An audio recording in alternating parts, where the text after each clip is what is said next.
Hi, good afternoon, everyone. Welcome to the IGC's event, The Economic and Security Implications of COVID-19 in the Middle East. My name is Sarah Logan. I am the head of the Flexible Engagement Program at the IGC, and I will be moderating today's session. Before we get started, there are a few housekeeping items to go through. All attendees have been muted to minimize background noise. And if you have any questions for the panelists, please type them into the Q&A box, which you can access at the bottom of your screen. We will have a designated time at the end of the panel discussion to answer these questions. When entering your questions, please make sure to include your full name and organizational affiliation. We are recording today's session, and a video and audio recording will be made available on the IGC website. I'd also like to point out that there will be a brief survey immediately following today's presentation, so please take a minute to fill that out later on, as your feedback is very important to us. Please feel free to contribute to the conversation online using hashtag IGCCovid19. The IGC is convening this discussion today because the COVID-19 pandemic has become a global crisis, with the number of known cases climbing daily and hundreds of millions of people in lockdown.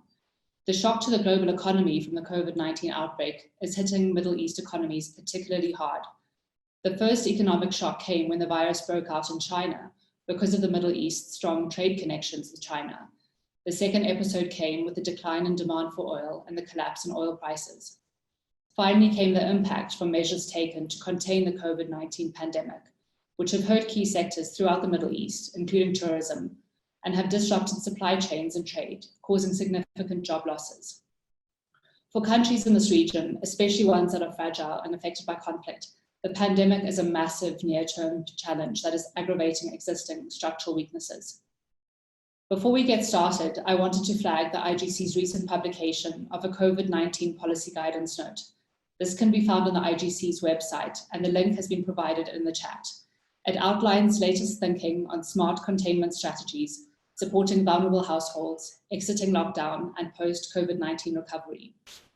I will start off by putting a question or two to each of our speakers before we move on to a general discussion and offer you a chance to ask any questions you may have. As I've mentioned, you can do so by writing your question in the Q&A box. I am also being assisted by my colleagues at the IGC who will be able to respond to your queries if you have any issues. I'd like to start off by thanking and welcoming the distinguished panelists that we have here today to tackle this challenging topic. We have Maha Yahir, who is the director of the Carnegie Middle East Center, who is based in Beirut in Lebanon. Ala Qasim is the managing director of the Executive Bureau for the Acceleration of Aid Absorption and Support for Policy Reforms in Yemen. And Moyed Saman is the country managing director for ACWA Power in Jordan. I'm going to start off with asking a question to Dr. Saman. Dr. Saman is currently, as I said, the country managing director for ACWA Power in Jordan, as well as the CEO of the Central Electricity Generating Company. He also serves as the vice chairman of the board of directors for Al Daman Company for the development of economic zones. Dr. Saman, Jordan was one of the earliest countries to enter into lockdown. At only 84 reported cases, the country closed schools and universities, and its air borders were closed, with more than 5,000 passengers being placed in mandatory hotel quarantine. The lockdown has been branded by the CNN as one of the world's strictest lockdowns. These strict measures appear to have effectively curbed virus transmission, with very few new cases being reported. You are joining us today from Amman, where these lockdown measures are now being eased. Can you tell us how the Jordanian economy has been impacted to date, and which sectors have been most hard hit? Thank you very much for giving me the chance to speak in this important webinar. In fact, you mentioned about Jordan received 5,000 people. In fact, we're receiving around 20,000 people in the coming few weeks. And among them are two of my kids that are studying in Canada now. So the government is doing a great effort in order to absorb everybody and to help out everybody in Jordan. In fact, in 2019, back to your question, Jordan had already placed its foot on the path of economic recovery, and everybody knows that. With an increase in imports and high revenues from tourism sector, as well as expat remittances. Yet, with the outbreak of the COVID-19 early 20, Jordan has stood in the face of day-to-day activities, industry knowledge and data collection. It has forced Jordan's stagnated economy to face shutdowns, probably as many countries around, restrictions on various economic sectors. And according to the IMF, Jordan was expected to achieve or to witness an economic growth of around 2.4% in 2020 over 2019. And in contrast to IMF's most recent expectations for Jordan, we will be marking a negative growth. So this is probably one of the first indicators. They already expected that we reach 2.4 growth rate in 2020, but unfortunately, the growth rate will be negative for this year. And this is probably the first heavy impact on the Jordanian economy.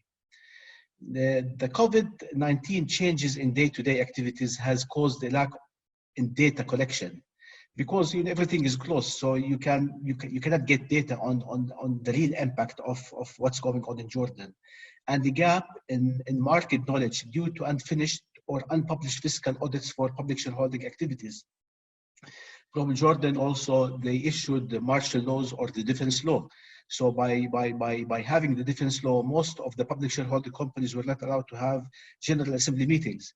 So there are no information up until now on the impact that the economy is suffering. Definitely there is a huge impact, but you cannot calculate it because everything is shut down, leaving behind decision makers with little knowledge about where Jordan economy is headed. So nobody, I think, can tell you exactly the impact until things gets better. The COVID-19 situation has left many industries stagnating. For instance, the tourism industry alone has been under total shutdown since mid-March 2020. This industry had previously witnessed a large growth of 10 to 12% in the past 2 consecutive years. So we were doing great in terms of tourism the last couple of years. However, in 2019, this industry has collected a net income of about 3 billion Jordan dinars, exceeding the total sum of expat remittances. The tourism industry is a prominent industry in Jordan, and it is Jordan's 5th highest contributing sector, contributing 10% of the national economy that employed around 55,000 people, letting alone subsidiary sector related to it. So probably the most impact first, it hits the tourism industry, and I think it applies to all countries around the world, because it is one of the sectors that will keep shut down even when things are eased down. Probably I can mention some of the statistics that has been published by the Jordan Strategy Forum in cooperation with the MAS Strategic Intelligence Solutions. Developed an opinion poll to explore the effects of the COVID-19 crisis on Jordan's different business sectors. The sample is quite good, included 506 business owners from different sectors.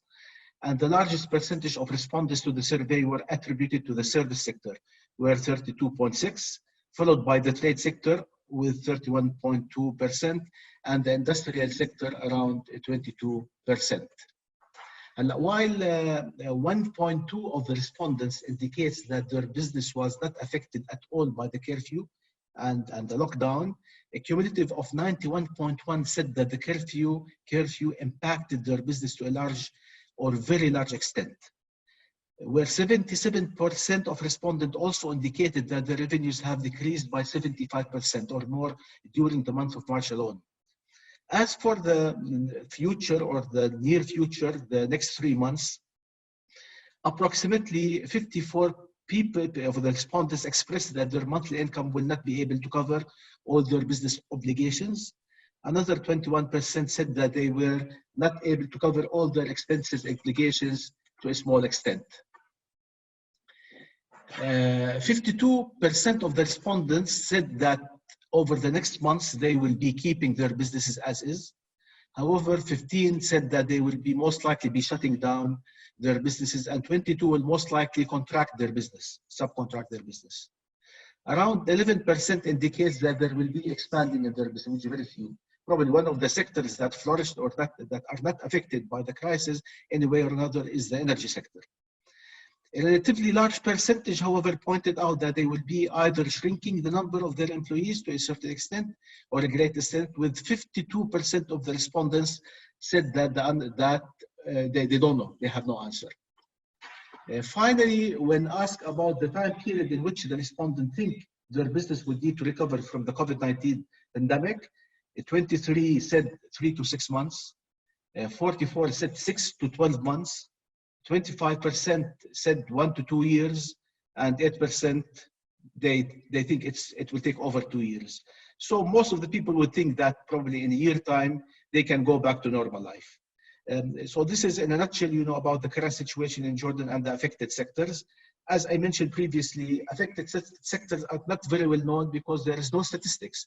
Nobody is on board to give you the statistics. So I think we need probably a couple of months until things ease down and things are open, and then we can get an accurate estimate of the current situation and the real impact on the different sectors. But definitely the tourism is suffering a lot and will be suffering till the end of the year. Thank you. Thank you very much, Dr. Saman.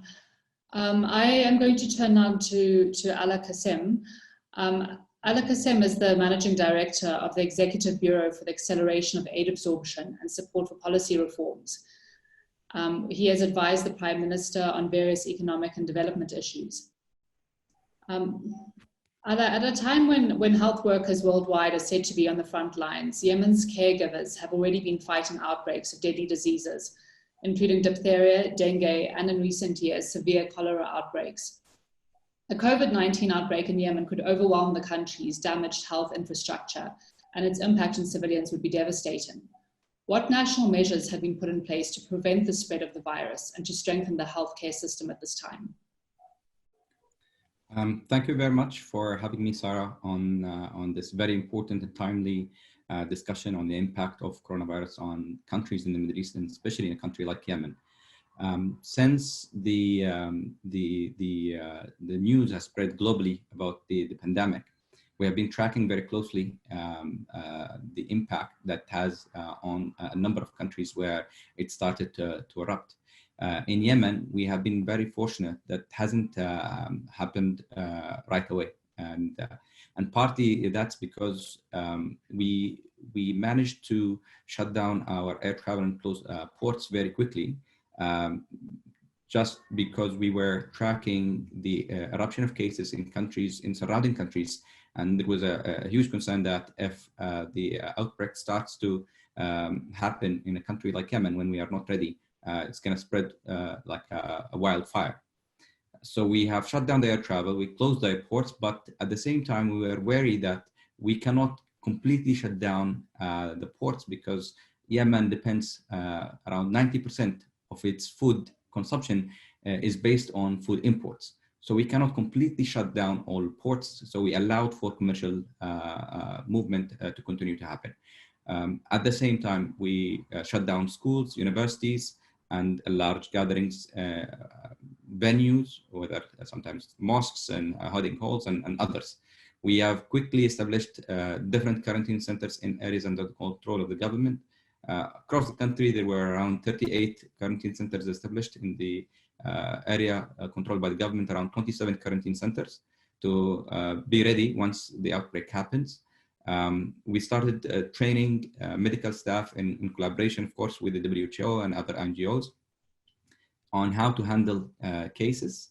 And we were fortunate that we had some systems that existed from previous outbreaks that allowed us to be able to track rumors that are erupting and to respond quickly. We have around 333 rapid response teams, district rapid response teams. And those were in place as part of the response to the cholera outbreak, which was one of the largest in the history that we have seen in the country. So those systems were in place and were very instrumental and important for us in dealing with the situation. However, the cases started to happen. We have started our first outbreak in Hadramaut, and that was as a result of contact of one of the port employees with foreign nationals who have been trading. But also then it started right now to erupt in other places. The center of the outbreak is happening right now to be the city of Aden.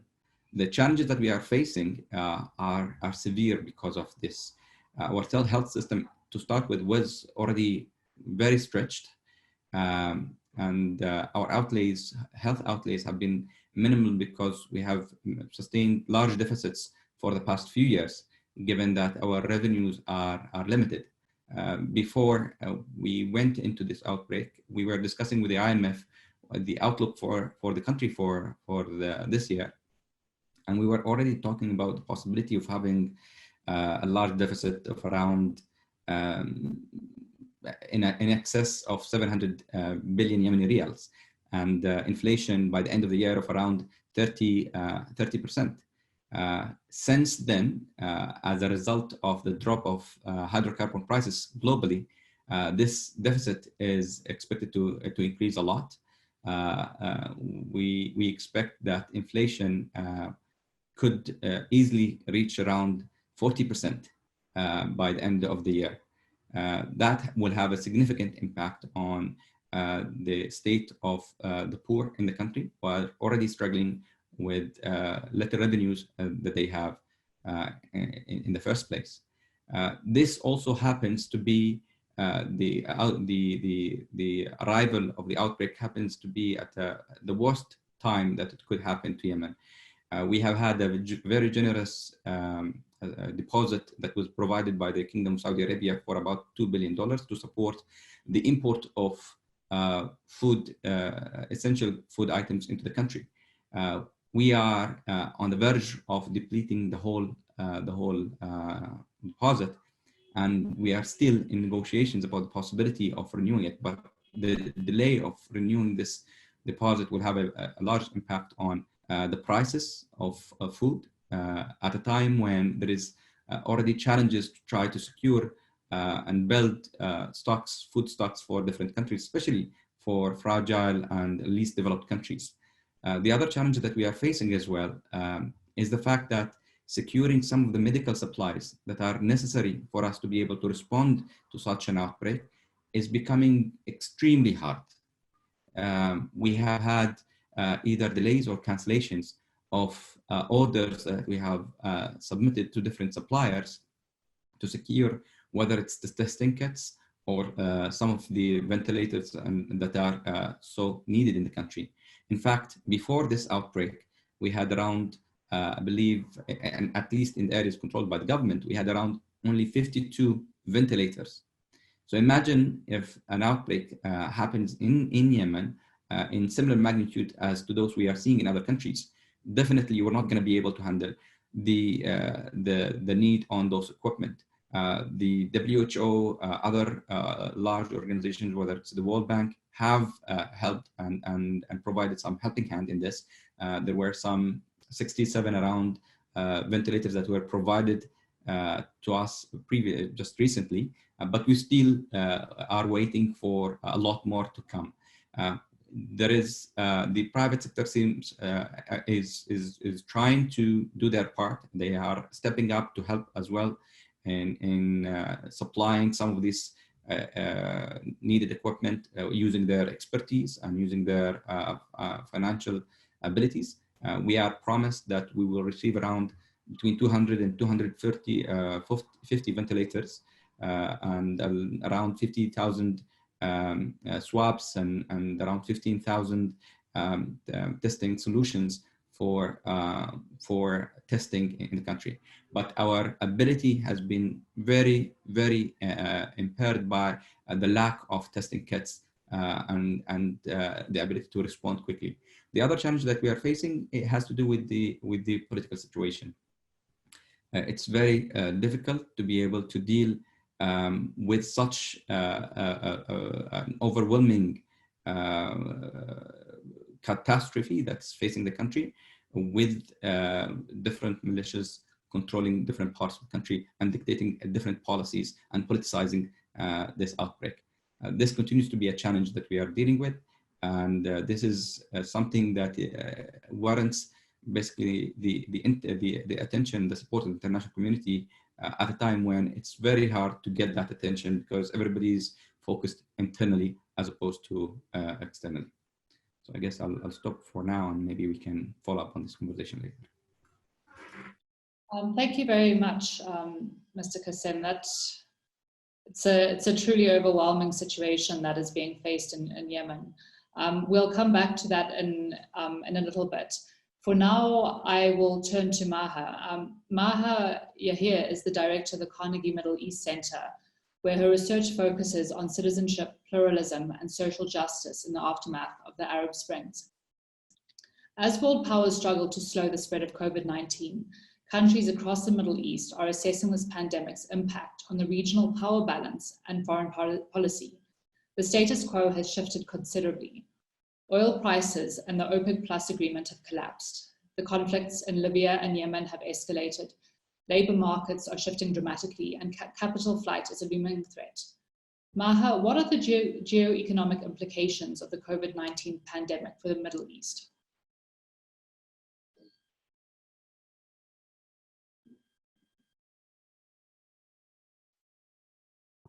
Sorry, I was muted. Hi, Sarah. Thank you for having me on this interesting panel and very timely. Before we go to the Middle East, let's just look at the geopolitical or geoeconomic implications. Some experts have estimated that the world economy could contract by 11% in the first half of 2020 and lose about 6 trillion in economic output because of the pandemic. And this estimate was about a month ago. So in terms of the region itself, experts are estimating that the economic meltdown that we already are seeing is going to be much worse than the contraction we saw in 2008. Partly because of the sudden drop in oil prices. We've never seen the oil prices drop to the extent that they did. And I'll talk in a bit about the implications. But as a result, we're looking at the potential contraction of MENA economies by about 3.3% during 2020. So the point of all of this is there's so much uncertainty that is coupled with a decline in economic activity that it makes the developments from here on a bit non-linear, i.e. things could happen that are quite unexpected, partly because of the uncertainty that is coming together with the pandemic and its economic impact, and also because normalization may not be as rapid as one would want it to be. For example, when there is a natural disaster, the disaster is over, you start recovery. With this pandemic, we're not certain when the disaster is going to be over, unfortunately, and we're not certain when the recovery will begin, particularly because they're already talking about a second wave. So that creates a lot of uncertainty globally. But I think also for this particular region, we've been hit with a kind of multiple whammies, if you want. First, the trade was impacted because of the disruption of trade with China, which is China is one of the biggest trading partners for the region in terms of trade, but also services. And then came the shock of the oil prices, the demand, the global demand for oil prices. The IMF is saying that oil exports are expected to decline by more than 250 billion across the region. And the price of oil itself has fallen by more than 50%. So they're expecting, this is again the IMF, expecting that the UAE's economy, for example, if we just select 2 countries, oil exporting countries, will contract by 3.5%, UAE and Saudi Arabia by 2.3%. These are huge. The impact of financial markets, the fact that there's so much financial uncertainty is going to have a huge ripple effect on countries with high levels of debt like Lebanon and Tunisia. And we will be talking about Lebanon later on, Lebanon, not Tunisia. But we will be talking about Lebanon in a little bit.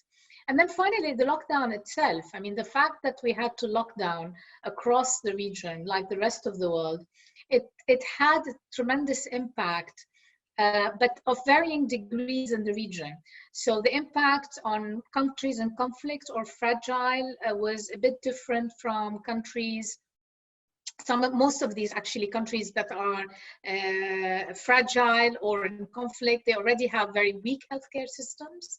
For many people, basically working with the lockdown measures, put them in front of a choice. And we were hearing this repeatedly on the street. You either die of coronavirus or you die of simply going hungry.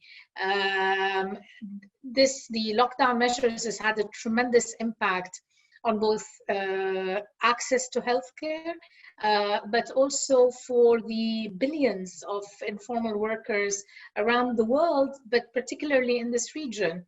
I think the estimate is there are about 70 billion informal workers around the world. A large portion of those are in different countries in this region. These are people who, because they work in the informal economy, they have no basic protection, no social protection to speak of, no pension schemes, no health insurance. So all of a sudden, the economy is locked down. They're out of jobs and they have nothing to fall back on. That's kind of one, if you want, package of problems that have emerged and that have placed people in incredibly precarious situations. The other bundle is with people who are displaced and refugees. There are 70 million displaced and individuals and refugees around the world. That's the size of a small country. Almost half of those are in the Middle East and North Africa. Again, many of these people are living in incredibly precarious conditions. Minimal access to healthcare, particularly the displaced, minimal access to healthcare. Of course, this depends on where they are. I look at a place like, for example, for those who are internally displaced in Syria or in Yemen or in Libya, countries where there is already an ongoing conflict, where the healthcare system, as we heard when referring to the context of Yemen, is completely decimated. People just don't have, and there is no capacity even to deal with whoever falls ill. I mean, the situation is just mind-boggling and placing thousands of people at risk, if you want. And in terms of the capacity to respond, I think countries have varying capacities to respond. For oil exporting countries, those that had reserves, some financial reserves, they have some capacity to respond, but it's become far more limited than ever before. And this is going to have quite an impact also on their governance systems. Already, for example, we're seeing in Saudi Arabia, they just issued yesterday permission to the private sector to cut down by 40% the salaries of those working in the private sector. This is unprecedented and quite significant. It tells you how huge the crisis is. So for oil producing countries, they do have a cushion, but the recovery is going to be will still be very difficult unless global demand picks up for oil, and we don't see that happening, because diversifying their economies will take some time. Whereas for non-oil producing sectors, those that are already fragile and are in conflict, the situation is much more precarious. There needs to be a lot more support in these countries, not only in terms of support for lives and livelihoods, scaling up the capacity in terms of providing healthcare, shelter, social protection for low-income people, direct cash transfers, conditional cash transfers. Education is one area that I'm very worried about because as we saw, I mean, COVID-19 basically highlighted and brought into much sharper focus a lot of the fundamental inequities, the structural inequities that are a characteristic of this region, not only of this region, but in particular, since we're talking about the Middle East and North Africa. And education, I mean, the idea that children, as their incomes go down, we've seen that children the fact that we've moved into a remote learning situation has actually highlighted those who do have access to the internet and those who don't. those who are able to do remote learning and those who can't. So there's a lot of concern in this, because this not only has implications for now, but it's also about the future generations of children in a region that already has very high percentage of school dropouts, in part due to conflict and fragility. So in terms of a response, I'll just finish with this here. There needs to be a support to lives and livelihoods, scaling up social protection schemes, mechanisms, etc. The second would be investments in economic stimuli packages to basically at least safeguard businesses that were already functioning. The economy, I mean, there has to be support for the economy to kick off again. And this again is important in countries that don't have the capacity to do this for themselves, including Lebanon, but others as well. And then finally, as we prepare for some sort of repair and recovery, we don't know how long this will take. There needs to be quite a bit of preparation. I think globally our economies are changing. There's already a lot of discussion that as a result of COVID-19, we're moving more into remote working situations. We all know that life is not going back to normal. We just don't know what the new normal is going to look like. It's not necessarily what we're living right now, but we don't quite know what it is, and we need to be prepared for it to know how to handle it. I'll stop right here for now. Thank you very much, Maha. I will come to you shortly on Lebanon, but for now I'm going to go to Dr. Saman. So in Jordan, refugees and migrant workers now comprise almost half of the population. And during the pandemic, refugee camps and high-density informal settlements face particular challenges with weak infrastructure and limited scope for social distancing. What can be done to ensure an inclusive response to tackling the impact of COVID-19? I think, you know, from the beginning, you know, it's not the first time Jordan has been suffering from waves of refugees. So, and they've been dealing with it with fairness and with equality, even with equality with Jordanians themselves, in terms of education and in terms of providing health services. And this has put a huge burden on the Jordanian economy and the Jordanian budget, and caused a huge deficit, because one reason for the huge deficit is related to the refugees problem. And yeah, definitely, you know, everybody is suffering from this pandemic, COVID pandemic, and not only the refugees, even, you know, the normal people, because we've been locked down and we're still locked down. Probably easing the lockdown will start probably early next week. So until now, nobody knows, you know, what's going on, because we've been all locked down in the houses. We were not allowed to move around. What we see or what we watch, just what we see on the TV, it's very difficult to keep 10 million people locked down. So I can see everybody was a sort of refugee, because we're all sitting at home. We're all just looking for the news at 8 o'clock to see what are the results of how many casualties, how many fatalities, how many people are infected. So it's I don't see it only on refugees. I see it on everybody, but definitely, you know, the impact will be more on refugees, because they are, especially the people that are in the camp, where social distancing, where education, where health services are not available as normal people. But Jordan has given also a huge interest into that, and again, probably the good about Jordan, you know, we don't have so many cases. You know, up until now, probably have around 471, which makes things easier. Probably the last 8 days we had zero cases. And number of fatalities was almost nothing. It's around probably nine people, and probably 3 of them are not related to COVID-19. So it's not very much serious in Jordan, or at least this wave of the virus. We never know about the second wave of the virus. So, but the government took action, and they're getting tests every day, and they covered the whole kingdom, including the refugee camps. And fortunately, we haven't found any cases in the refugee camps.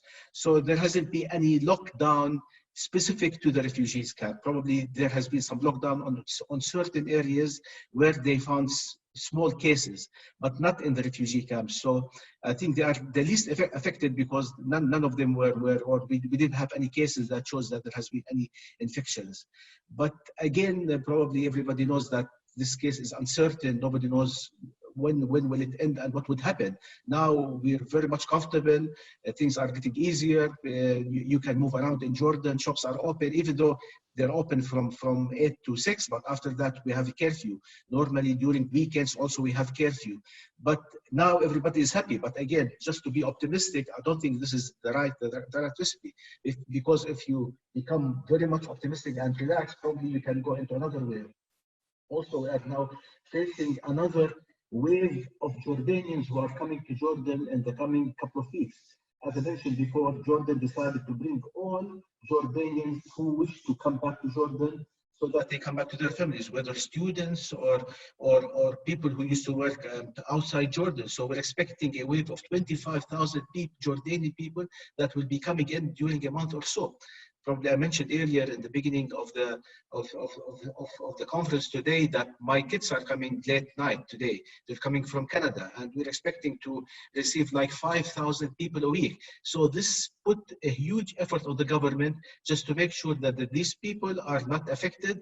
If they are affected, what actions they want to make with them, and then how to make them away from the people, because now Jordan is clean. We don't have any cases during the last week. So we're everybody happy that there are no cases. But with the 25,000 coming from countries that have many cases, such as Egypt, Algeria,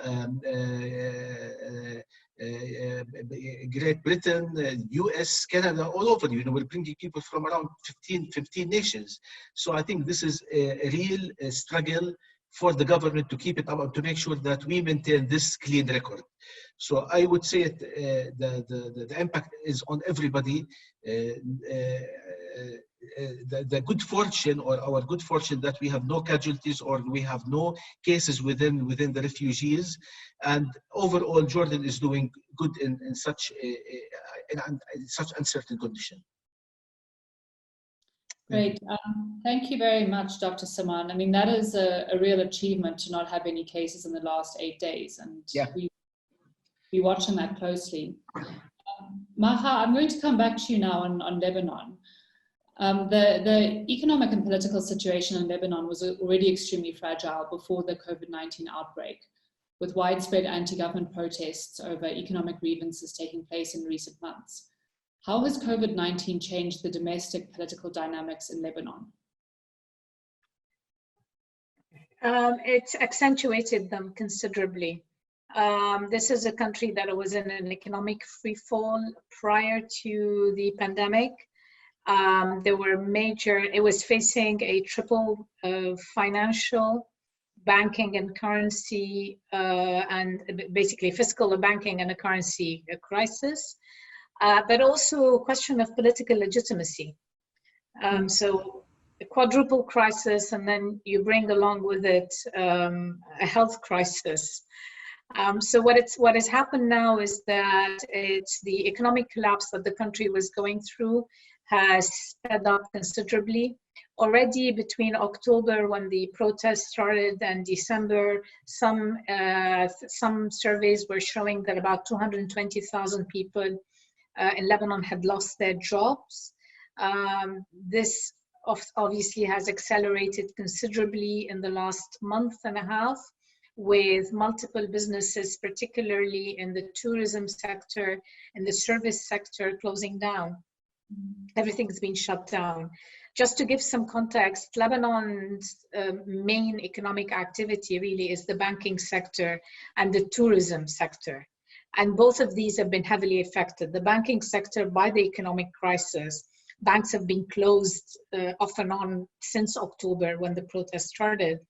And then the tourism and more service-oriented sector, since already some businesses were closing as a result of the economic crisis, and then COVID-19 came and kind of shut everything down.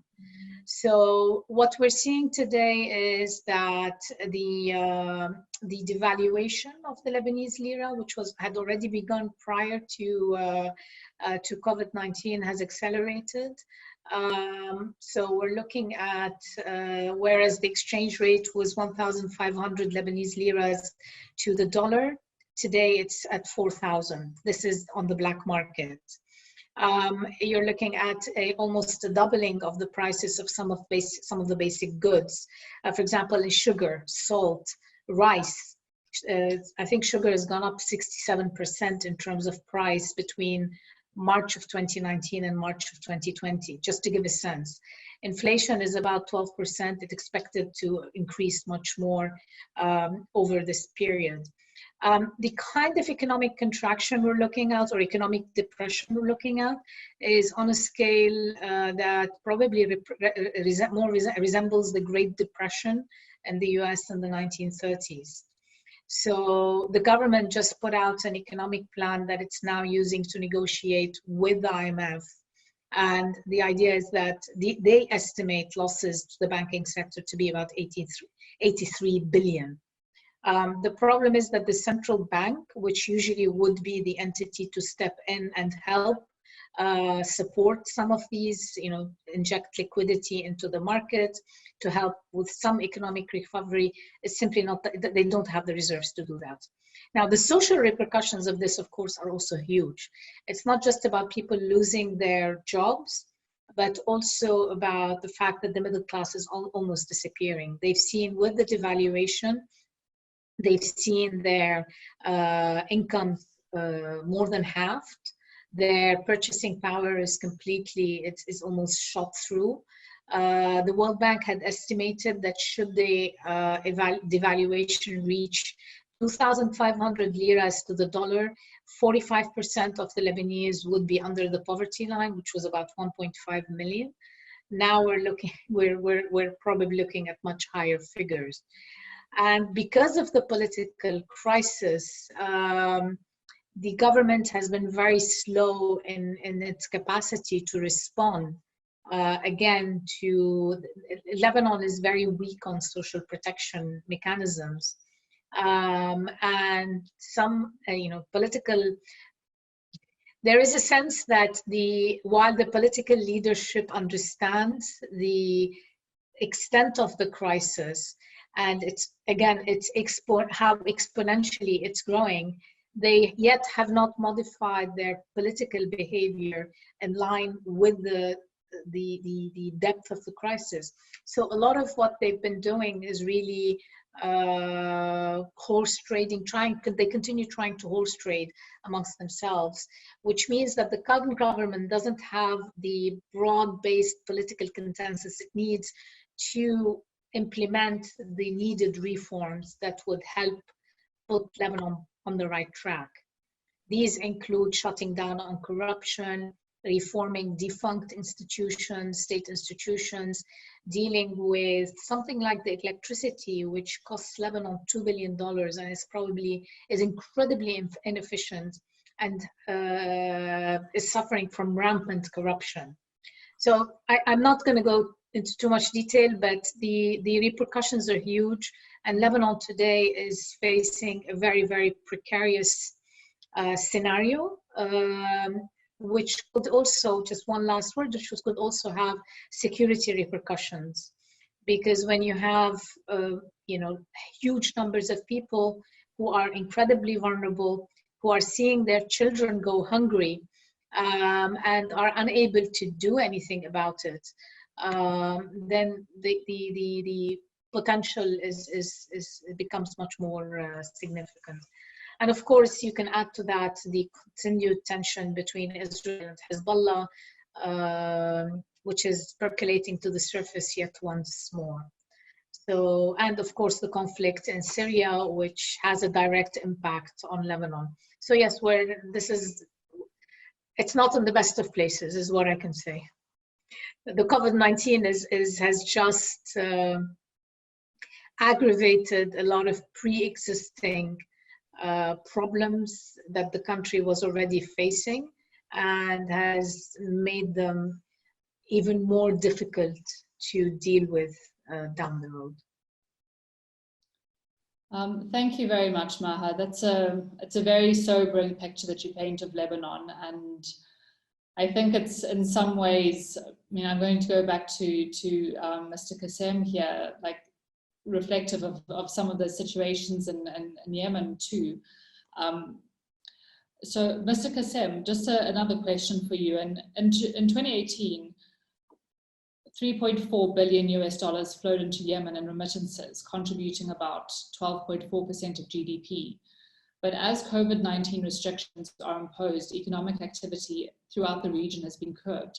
Many Yemeni migrants, for example, across the border in Saudi Arabia, are losing their livelihoods, and so the remittances that they're sending home are falling.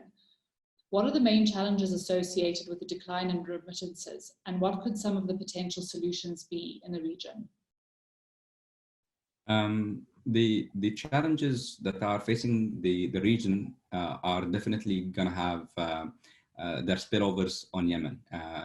For example, what's happening in Lebanon on the financial sector and the banking sector, that had a direct impact on us in Yemen.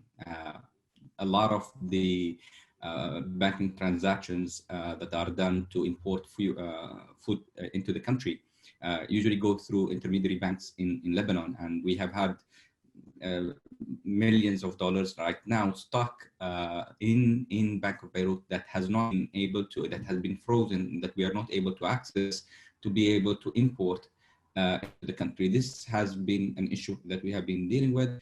Shows you kind of that now across the region, and especially it's very difficult for a country like Yemen.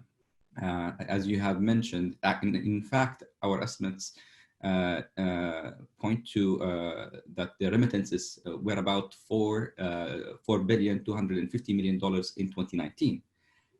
That was a large amount of money, actually exceeded the amount of humanitarian assistance provided by the international community into the country, which was around 350 or 3.5 billion, around that number. And the thing about remittances is that it's a type of humanitarian assistance that is very efficient.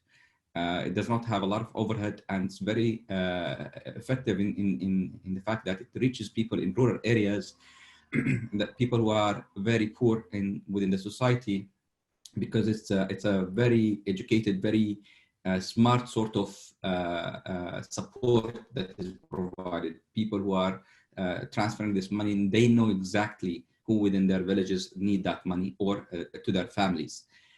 This right now, what we are facing is a big challenge, because according to the World Bank estimates, they are estimating that around 20% of remittances across the region will be, or there will be a drop of about 20% across the region.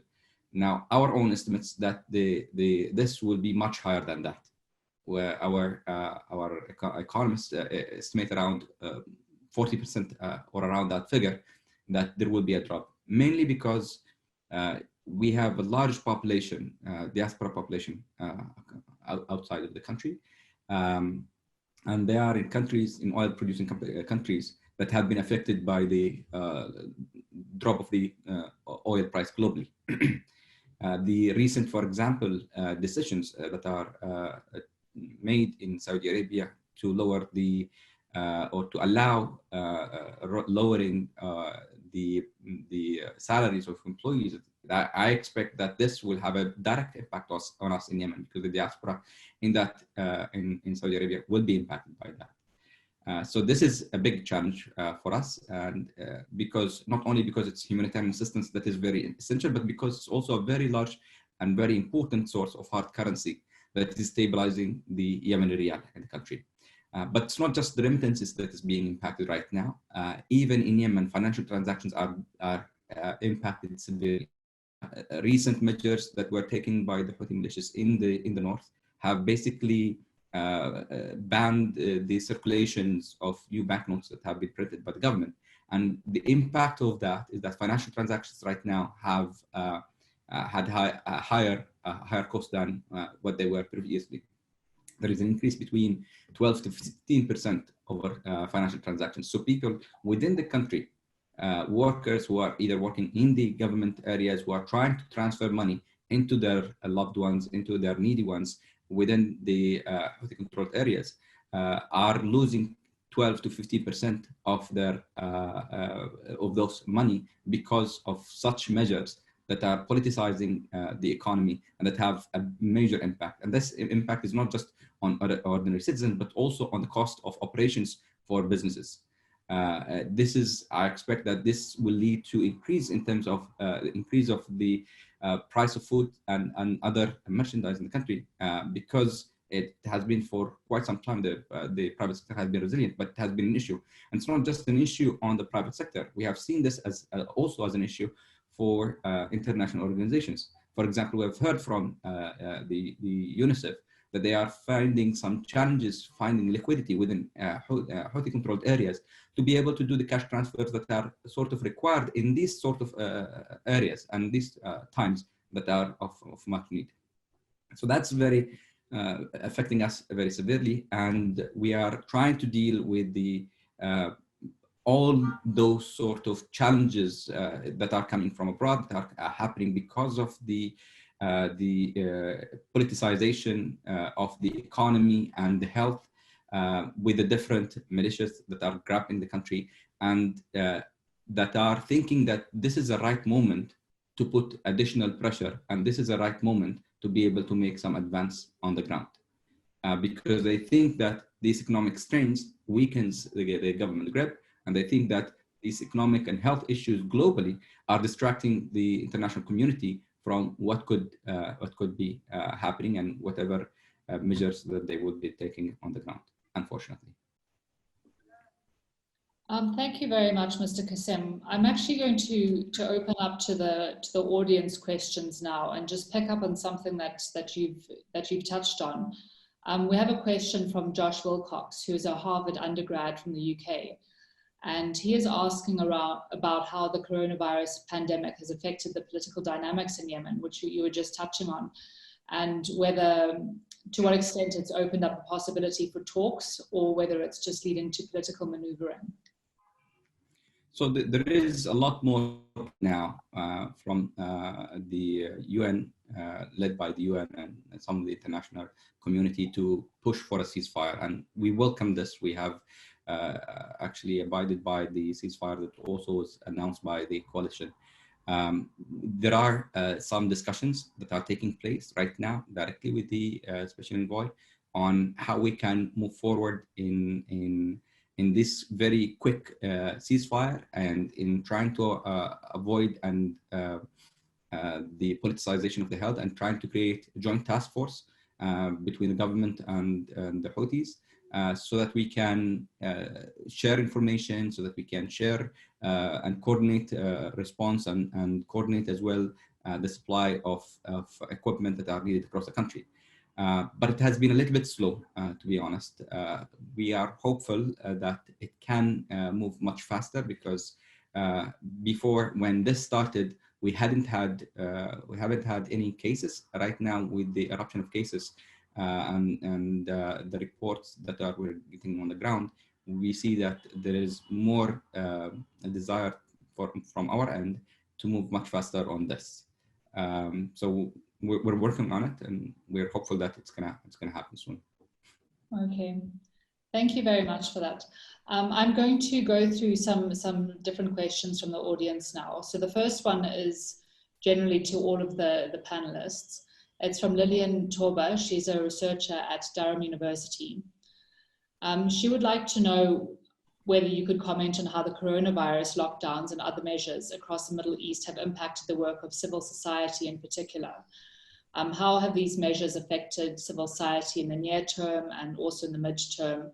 And how may they also impact on social enterprises and SMEs? You can go ahead, Maha.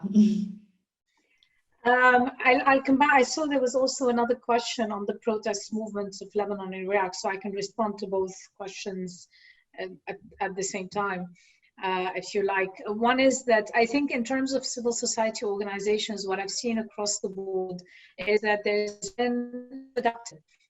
They've adapted in two ways. On the one hand, there's been this shift to humanitarian, So for example, again, I'll take the case of Lebanon, but I've seen this in Iraq and in other places where civil society organizations are trying to work and help and support those who are less fortunate. So there's been a tremendous energy in Lebanon to basically feed people. Informal workers who are not able to, simply cannot survive and depend on their daily income, to make sure that they're getting food packages, make sure that they're getting clothes. So there's been a shift towards this kind of crisis humanitarian response by civil society organizations that don't normally do this. But because of the emergency and the crisis, they're doing this. The other way they've adapted is a lot of them have shifted online. So we're seeing a lot more meetings, discussions happening online using Zoom and other technologies to maintain this connection, to keep discussions going on, for example, the significant changes that are coming on the political front and on the economic front, to get discussions going on what are the economic implications of the COVID-19 in different countries and what that means, what are the policy options available. So many civil society organizations have shifted in that direction as well in terms of using technology to continue and sustain some of their work. The danger for civil society organizations comes from two places, I think. One is funding. Many of these organizations depend on external funding, and in an environment where there's a global economic contraction of the size we were talking about earlier, the flow of funding and where humanitarian needs are have just increased exponentially, specifically in this region, funding for civil society, the space for funding is likely to shrink. So they're going to have to look at different ways of maintaining their, staying relevant, staying sustainable, etc. The other threat to civil society organizations and to the protest movements in particular comes from the concern that some governments may use the lockdown measures, but also technology, again, that has been used to track COVID-19 patients, to also clamp down on activists, to prevent people from protesting. In Lebanon, people are back on the streets, with or without COVID-19, because the situation has become very dire. And again, the concern here is that with these kinds of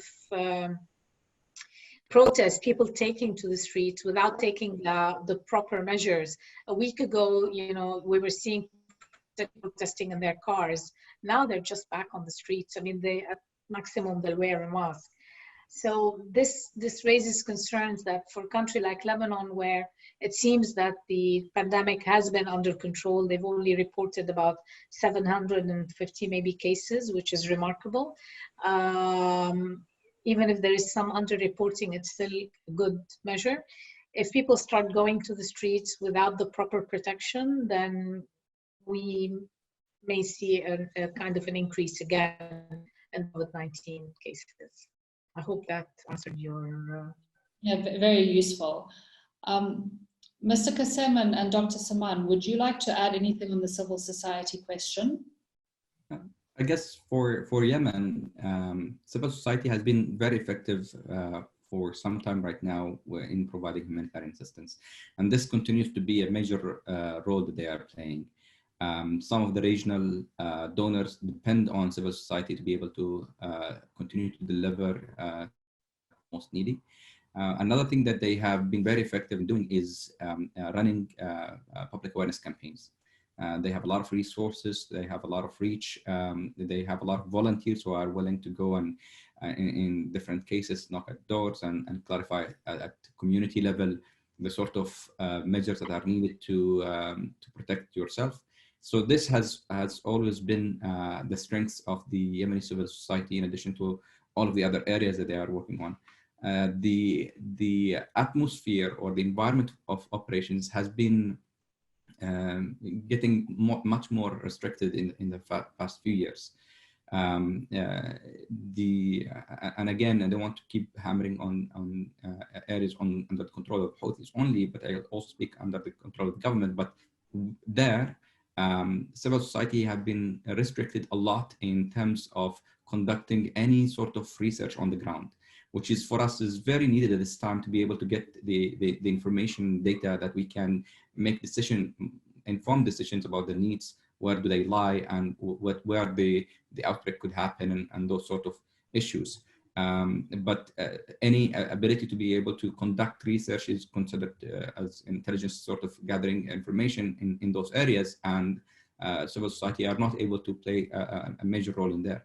But there are also restrictions that are facing civil society organizations in terms of renewing their permits and being able to operate freely without being used as tools to divert sort of aid. And that's quite problematic, especially at this time.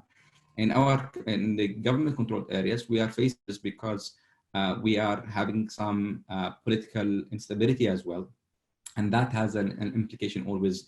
The first individuals to be impacted are civil society. Their ability to be able to protest in the streets, if there are or coordinate or mobilize, is severely restricted. However, civil society in Yemen has been effective in that they had some of those challenges there before the restrictions of movement, and so they are able to cope much easier to online sort of teleconferencing and organizations and thinking and planning.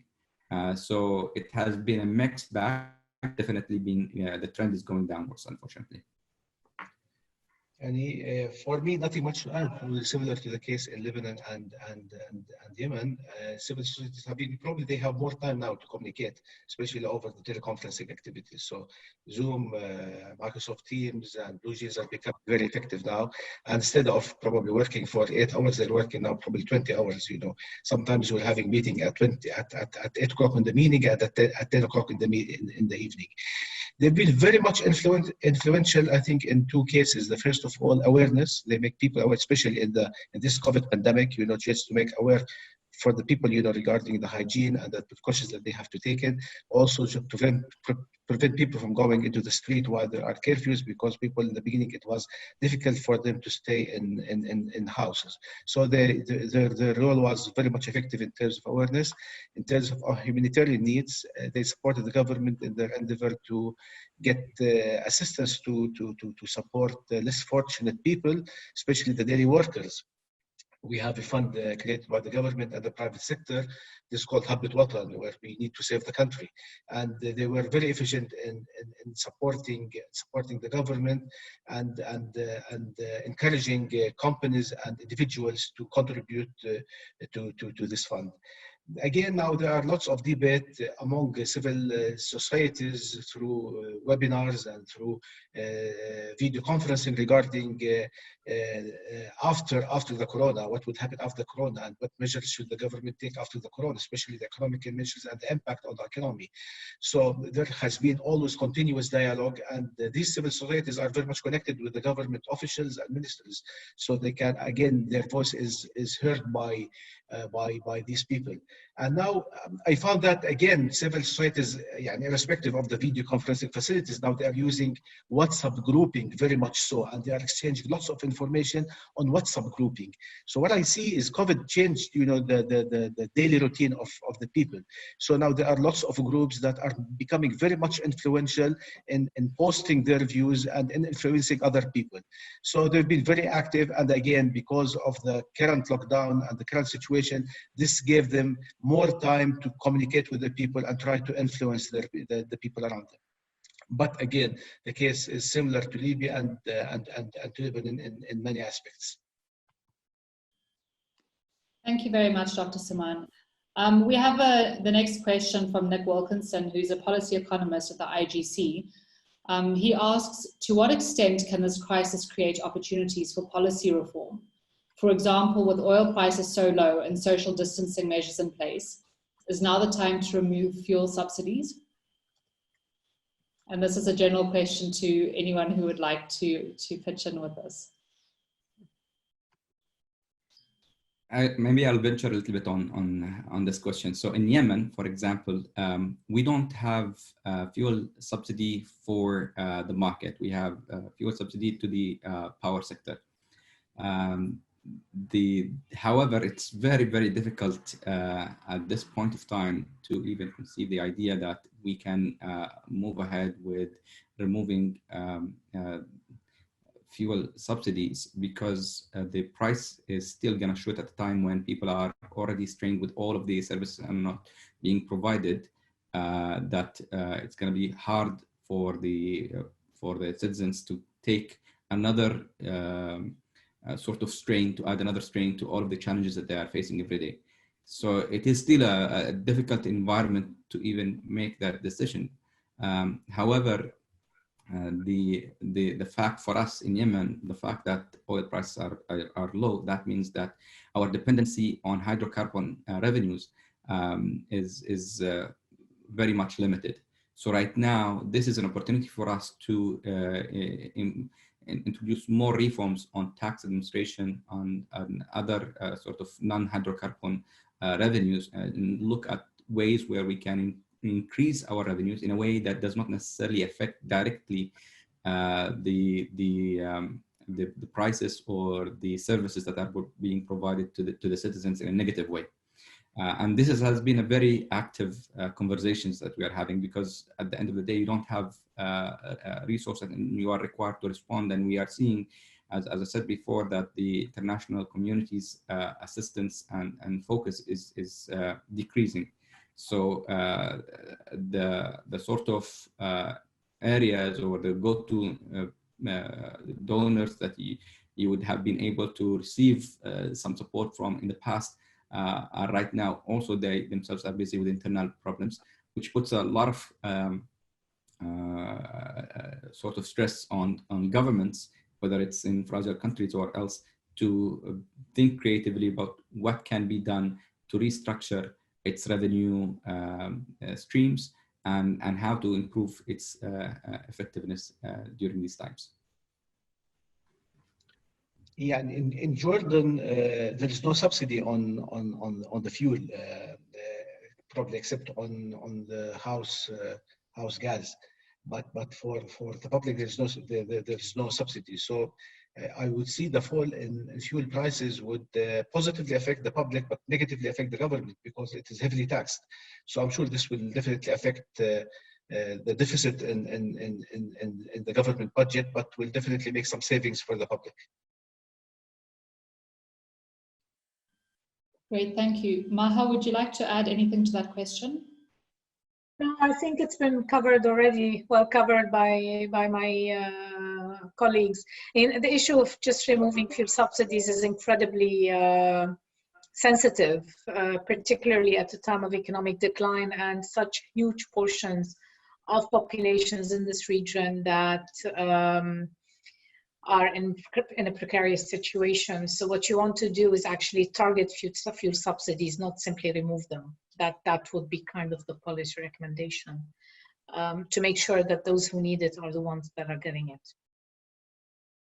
For gas, for heating, for transport, etc. Thank you very much.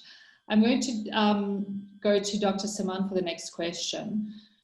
The question is from Annie Boiro, who is a program reporting officer in Finland. She has a question about a few agencies and researchers operating in developing contexts have argued against developing countries implementing the same lockdown measures as we have seen implemented in developed countries.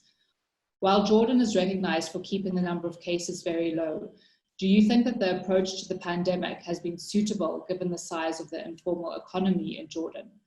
If not, what should have been done differently or could be done differently in coming weeks? What's it again? You know, I didn't catch it. Sorry.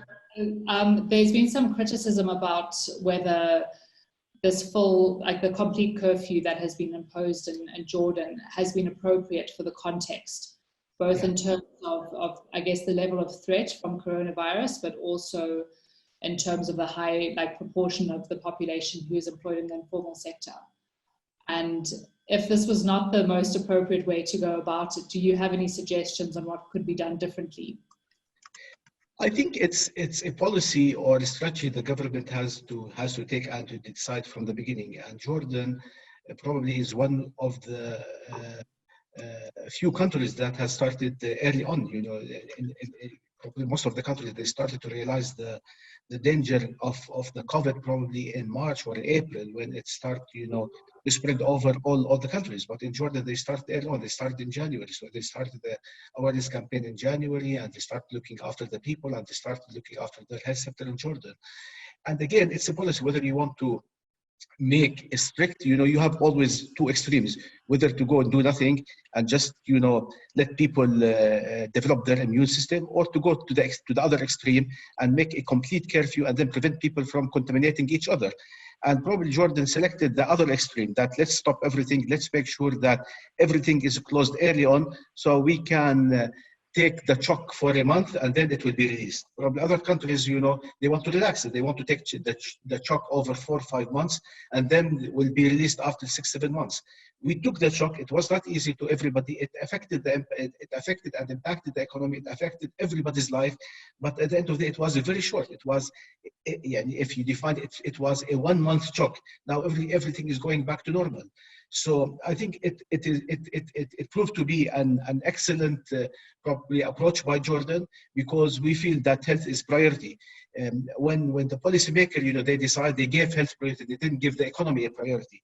But now, after we ensured that the health aspect is being maintained, then we are looking after, you know, how to come back to the normal economy and how to support the economy. So it's a matter of priorities, whether you need to keep life going on and you need to keep the economy going, or you need to make sure that you have no health issues. Because in countries like Jordan and probably other surrounding countries, we don't have the healthcare that is existing in other developed countries. So we cannot afford to have thousands of casualties. People would die. So we cannot afford in Jordan, we cannot afford having more than 5,000 casualties. So the plan was to minimize that as much as possible, so we will not be in a need to be prepared for the worst.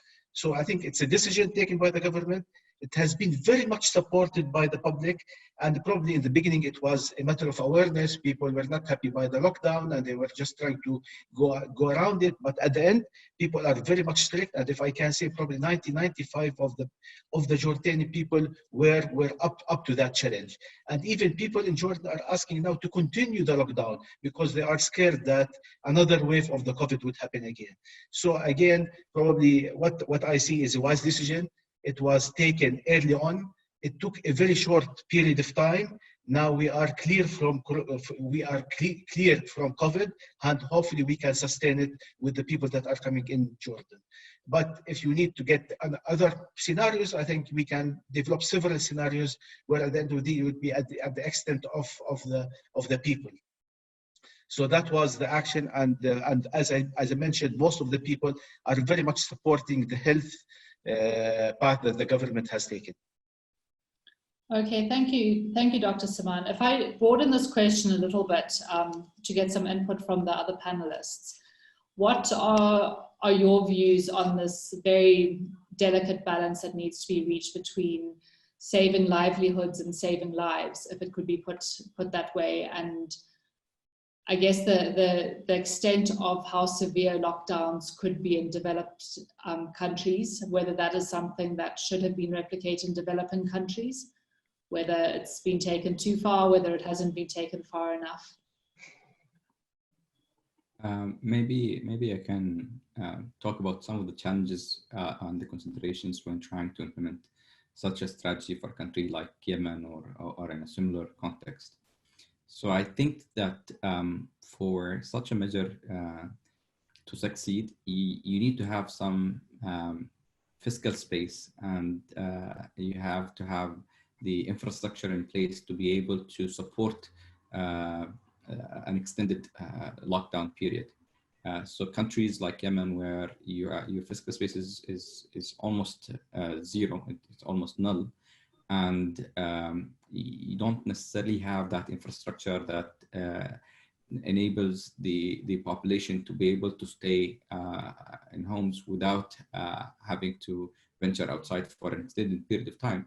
The implications could be on the health of individuals because of the lockdown could be very severe. And that's what we have been thinking about, is how to deal with these issues. As Ms. Maha was discussing, Dr. Maha was discussing before, the informal economy in some countries, in my country, constitutes a very large portion of the economy. And basically, the workers within this informal economy does not have that sort of health and social protection and support that could enable them to be able to sustain their lives for that period of complete lockdown. The other thing that you need to have some sort of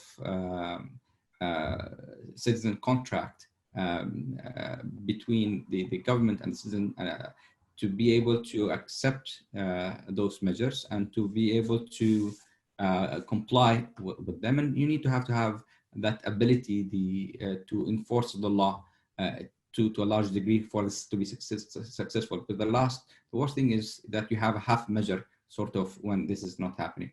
In a country like Yemen, I think we might benefit from smart sort of containment and sort of rapid type of response. And this is still a challenge for us to be able to develop. We are talking to different experts about the possibility of how we can develop this smart testing, smart containment, and rapid response to deal with the issues and to be able to contain the outspread in the different parts or in the country. And actually, we are talking to some of the individuals who are a part of the IGC, Professor Adnan Khan and others, to learn from their experiences that they have developed in Pakistan, and that could maybe work as a model for countries that are, like the case of Yemen, cannot afford the complete lockdown. Thank you very much. I guess you've touched on two aspects of this, the issue of state legitimacy, which is needed for any sort of voluntary compliance, but also state capacity to enforce compliance when that's needed. In the context of Lebanon, Maha, how do you think these aspects would play out? Well, I mean, state capacity and state legitimacy are important, but I think even more important is trust. And the trust gap for countries across the region between citizens and their state varies. In a place like Lebanon, when it came to the trust gap is huge. However, when it came to handling of COVID-19, people actually did listen. And partly because there was the perception that the government, I mean, frankly, actually, let me backtrack for a second. Civil society and society at large took action before the government did. So you had the two major TV stations calling for people to stay at home, even before the government had called for a lockdown. When the government did kick into action, the perception is they've done very well. So because this was perceived as not being politicized in that sense, and that there was a capable minister who was actually handling things the way they needed to be handled, people did listen to them, and there was no need, or the need for enforcing compliance became minimal. And I think that's kind of the trick, if you want. If citizens trust government, they will comply, and then the need for enforcement becomes much less. The challenge in a context like Lebanon, as Ala was saying about Yemen, but also about Jordan, is that, but I think more in terms of Yemen maybe, is that there are significant needs by populations, again, informal workers, people, for example, taxi drivers, service, agriculture workers, vegetable vendors. This is a good portion of Lebanese society, and these people cannot afford to stay at home.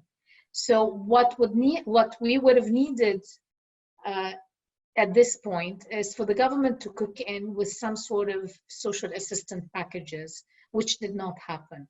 They're still arguing about which system to use. That has not kicked in. And I think that kind of created a problem in terms of people's capacity to comply with the pandemic instructions, the lockdown instructions, even when they wanted to.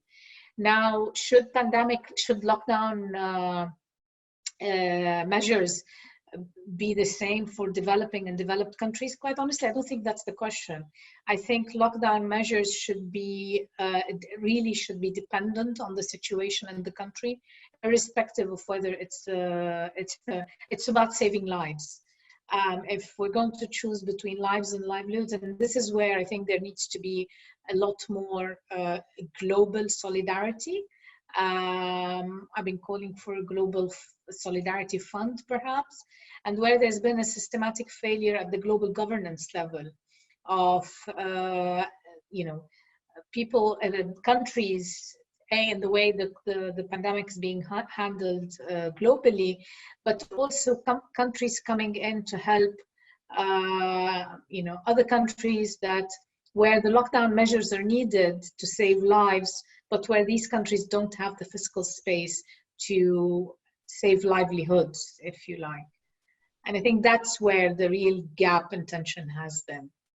But no, I mean, I honestly don't think that. I think the fundamental question is you need to do the lockdown measures irrespective of where you are in the world, if they are needed, if there is a genuine threat of this pandemic sweeping through. The other area, I think, where you can do a bit more nuance, if you take a case like Taiwan, I mean, you need to increase the capacity of countries to test, because if you're able to do mass testing, then you have a sense of who's asymptomatic, who's sick, who can actually go out to work. Not everybody needs to be locked down. Some people can actually be out and they can be working and they can be earning a livelihood because they're simply not sick. So I think it's a more nuanced response and a more nuanced question than that, to my mind. Definitely. Thank you very much for that. I am going to ask you all to give a bit of a quick summary of what you see as the key priorities of addressing COVID-19 in your respective countries and in the Middle East more broadly. Can we start with you, Ala, and then go to Dr. Saban and then to Maha for the final word?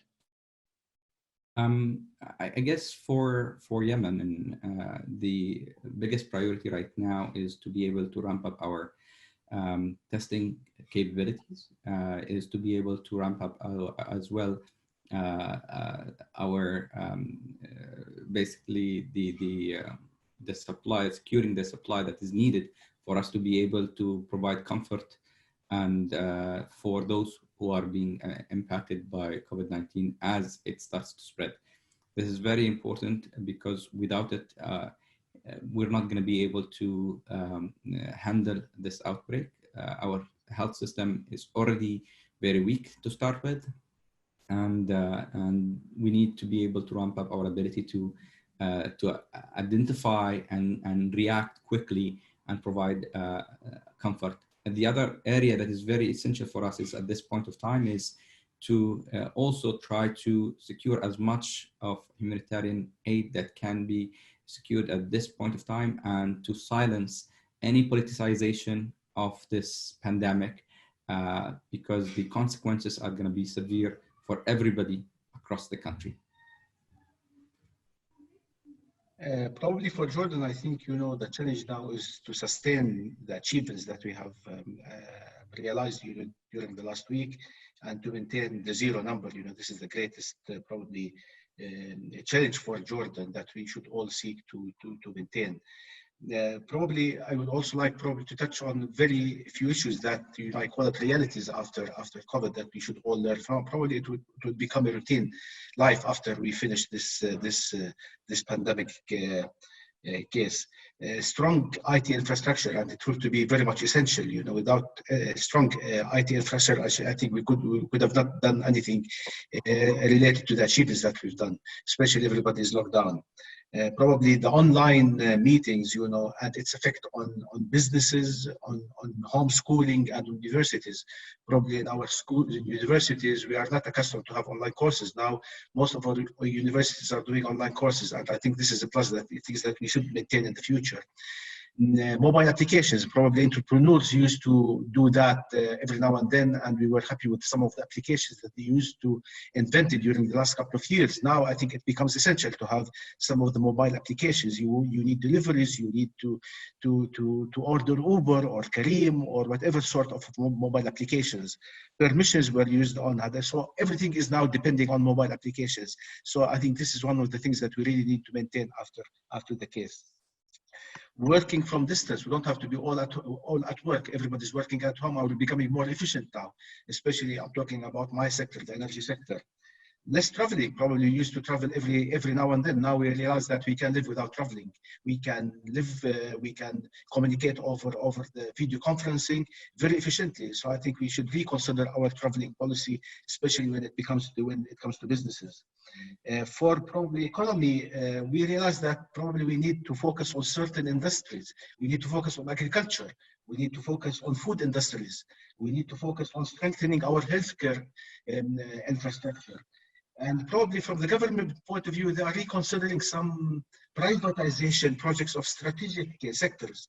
So again, probably in this case, everybody should the government need to support everybody. So having some of the sectors that are privatized, that are not within the hands of the government, somehow affected the efficiency of the government in giving the right assistance to the public, or even it costed them more.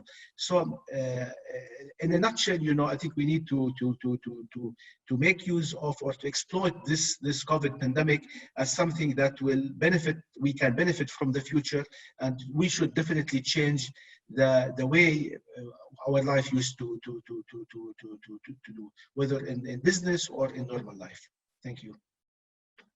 Thank you. To you, Maya. Just very quickly, there was also a couple of questions I just saw on the list for me on Lebanon. I'll answer those just in very kind of telegraphic manner. COVID-19 obviously will influence Diab's government. It's already influencing them. And speaking to the IMF, it's a question about whether it will influence the current Lebanon government on as it speaks to the IMF. Of course it will. It already has. It's taken into account in the discussions because it has had such a considerable impact on the the economic downward spiral. In terms of protest leaders, should they be involved in the IMF process? Frankly, the IMF is no longer a choice for Lebanon, in the sense that it doesn't have the luxury of saying, Lebanon does not have the luxury of saying yes or no to the IMF. The IMF is the only international organization today that's capable of fast disbursement of funding for the country. None of the donors, no, not the EU, none of the traditional donors are willing to give Lebanon funding unless there's an IMF approved program, which includes fiscal reform. So there is no option. I think the more civil society gets involved in the debates and discussions around the IMF, the more important it is, the more we can modify perhaps some of the elements of the program that relate to equity and justice. Now, going back to your question, Sarah, on the post-COVID-19 policies as such, I think my colleagues have already covered a significant amount of potential. In terms of Lebanon specifically, I think there's going to be a need for, because it's not a post-COVID-19 only, it's an economic crisis situation. There are a number of things that are particular to Lebanon. One is the issue of, again, direct cash transfers, conditional cash transfers, maintaining children in school to families, and direct health support, access to healthcare for families that have become impoverished, who've fallen now below the poverty line, or simply become vulnerable as a result of the dramatic decline in their purchasing power. That's one. All of this needs to be scaled up. All social protection policies need to be scaled up, and scaled up very quickly. A fund to support and kickstart businesses that were doing well prior to the crisis, prior to the economic crisis, let alone the COVID-19 crisis. And then looking at new sectors to invest in, and there are lots of new sectors. The private sector in Lebanon has really jumped in to try, and there are programs now to help children with coding, with looking at new investment opportunities, whether it's in the technology field or in other fields. So I think there needs to be a lot more there. Education will be critical. It's very clear based on what we're looking at that it's not clear that based at what we're being told by health experts that children will be able to go back to school in September. So and a lot of children now in Lebanon have moved to the public sector because it's cheaper. So I think there needs to be significant work from now with the Ministry of Education to prepare it for the next wave, to prepare it for, and perhaps to rethink the whole approach to education, given what we've now learned about distant learning, the positives and the negatives. I'll end right there. Great, thank you. Thank you very much. I just want to thank all of our panelists again, and also the audience who joined us both on Zoom and on Facebook. A very brief reminder to please fill out the survey to give us feedback on the event so that we can improve them in the future. And best wishes from everyone at the IGC, and many thanks for joining us today.